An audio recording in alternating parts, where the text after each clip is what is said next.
छोटे से कस्बे में अरिन नाम का एक कुम्हार रहता था जो अपनी बेमिसाल कारीगरी के लिए मशहूर था। उसकी कार्यशाला में बने बर्तन कला के अद्भुत नमूने थे। लेकिन एक रात तेज तूफान ने उसकी पूरी कार्यशाला को आग की चपेट में ले लिया। सुबह तक उसका सब कुछ राख में बदल चुका था।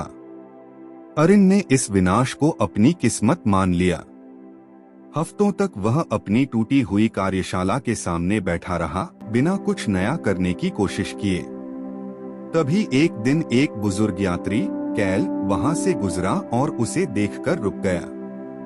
कैल ने पूछा, क्या हुआ बेटा, इतना उदास क्यों हो? अरिन ने अपनी पूरी कहानी सुनाई।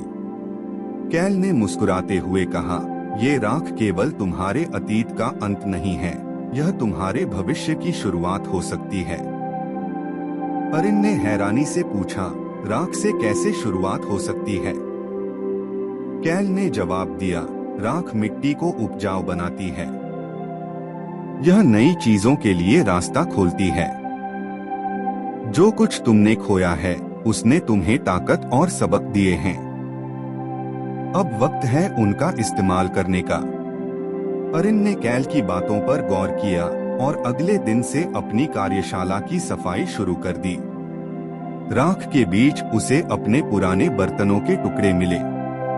उसने तय किया कि इन टुकड़ों को अपने नए डिजाइनों में शामिल करेगा।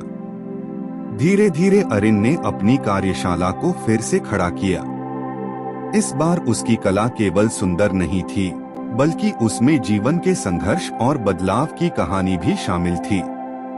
उसके बनाए बर्तन अब पुराने टुकड़ों और नई सोच का संगम थे। अरिन का काम पहले से भी ज्यादा मशहूर हुआ।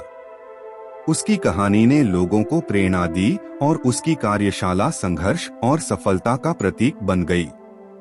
नैतिक जीवन में हर विनाश एक नई शुरुआत का अवसर लेकर आता है। हर मुश्किल हमें सीखने और मजबूत बनने का मौका देती है, बस हमें अपने भीतर छिपी ताकत को पहचानना होता है।